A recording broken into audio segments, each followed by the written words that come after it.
Hi, this is Roger, thanks for dropping by. This is probably it will be the last lot of plants to go into this, what I call the planted border area, and it's some bulbs for some spring colour, in one case some nice early spring colour.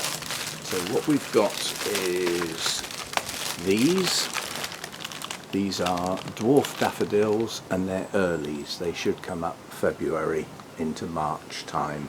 So a very early splash of bright colour.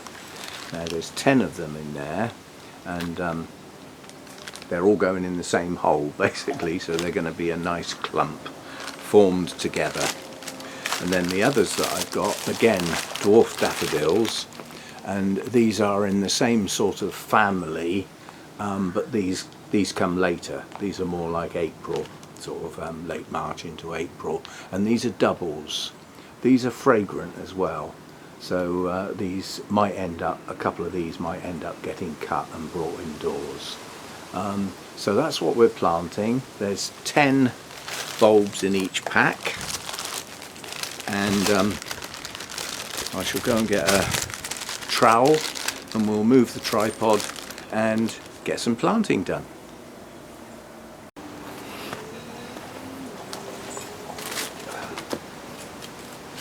Okay, so these are the Tete-a-Tete dwarf, very early blooming, as I say, February to April, but it'll depend on how cold it is in February. If it stays really cold, like with frozen ground, they'll be later. But under normal circumstances, they're earlies. Right, and this is campanula, and we'll overspill the edge here, yeah, and bulbs are okay to come up through that if necessary. So let's just have a look at the planting depth. What does it say? Depth 10 centimetres. That sounds like far too much to me. 10 centimetres depth, 4 inches. Sounds a bit much to me, but at the end of the day, the recommendation for bulbs is 3 times the depth of the bulb, so that needs to go in like that. So it is quite a deep hole, and I've got 10 of these,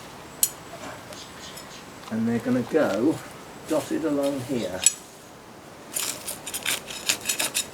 because I can quite safely say there are no other bulbs in this area. So we can get down in here. Still quite stony, this ground in this area anyway.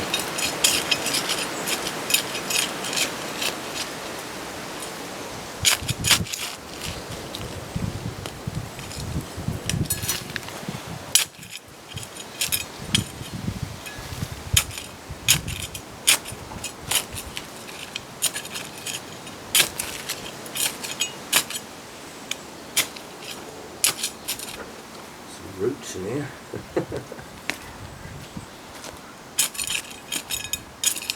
Right, so what I'm going to do is I've got my depth.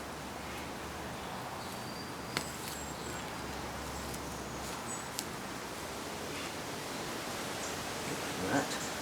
So that's the depth I want, and I'm going to use that to go along in a sort of zigzag line. We'll put one in there. One a bit farther forward, and then one back a bit, and then we'll use the soil that we've put there to go over the top, and then we can do the same thing again. Take the soil out.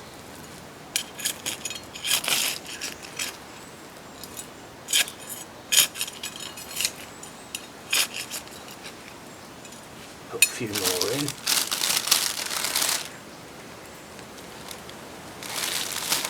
Now these are closer together than it recommends, but I want a nice clump. I want them tightly packed.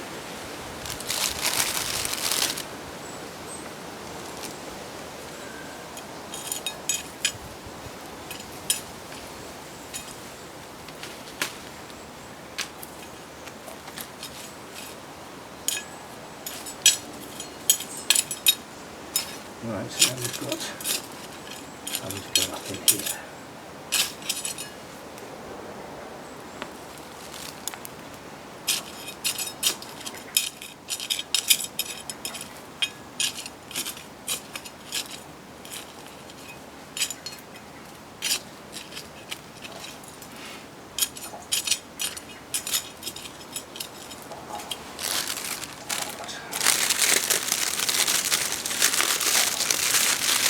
Three left,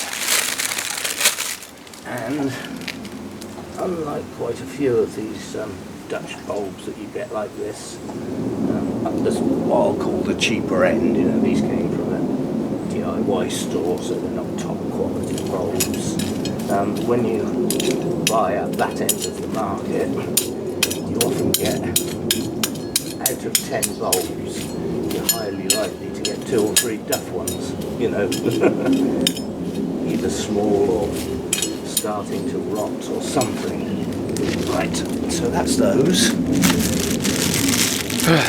Right, I'll shut down for a bit because we're going to move.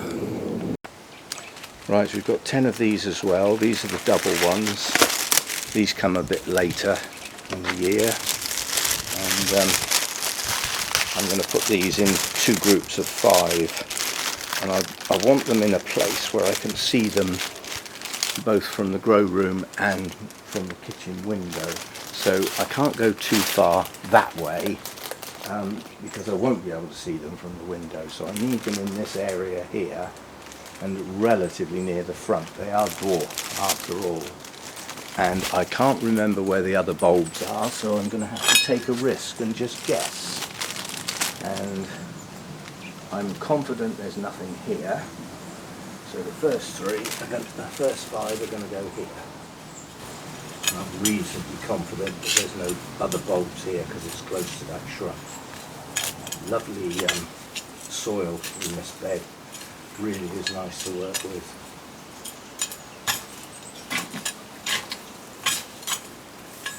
I don't know how fertile it is, but I know for sure that it's got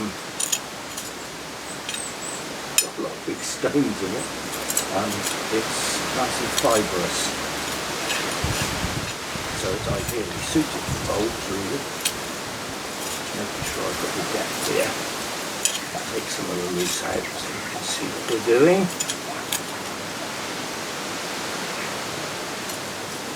There we are, and that will do. So 5 in there then.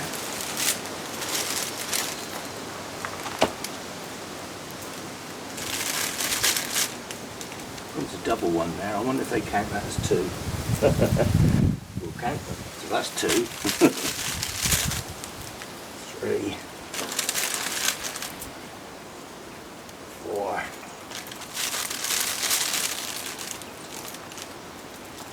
5.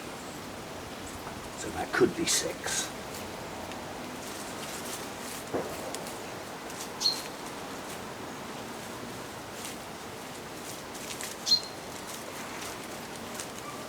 So that's those. What have we got left? See, there's 5 left, and 2 of them are doubles. In other words, they've got a side bulb attached. Now those little bulbs, the ones attached to the side, are highly unlikely to bloom this spring, but they will grow leaves, they will develop and swell, and hopefully get enough energy in them to bloom the next year. So they then will be double flowered ones. And the others, again, I'm taking a risk. I'm going to put them here. Hopefully we've got no bulbs in this bit. You soon find out.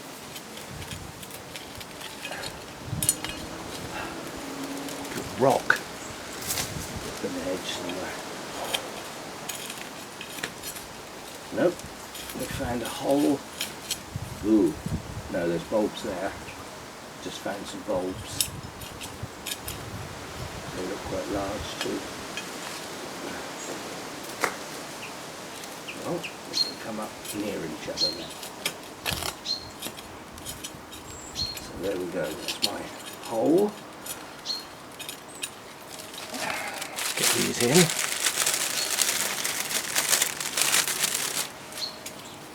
Yeah, so we've got to sit on the round, why don't you? Got some more double ones like that with a small one attached. I'm not going to break them off, I'm going to leave them attached.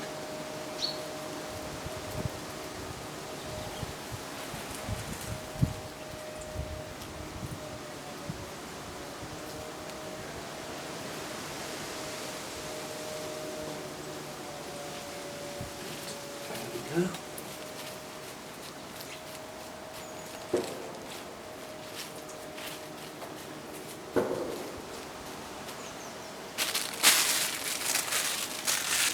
Right, there we go. As I say, that's probably the... let's just move that camera a minute. There we go.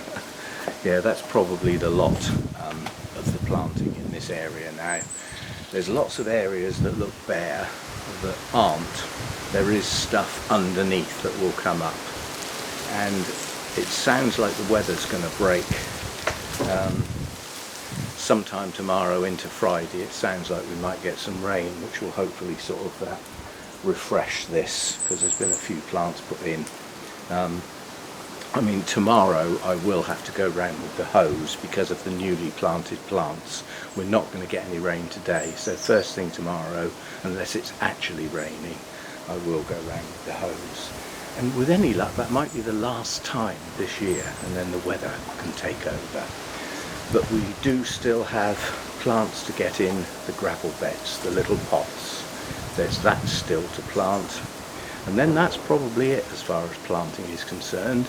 And we can then turn our attention to the autumn tidy, which is going round the shrubs around the outside and tidying those up, getting them ready for winter, so that next year when they shoot out, they're not shooting out from where they are now, they're shooting out from a reduced level. So there's a hummingbird hawk moth over there. Well, there was. Just as I thought about moving the camera. Too late now. Been and gone, as they say. And I'll see you next time. Thanks for dropping by.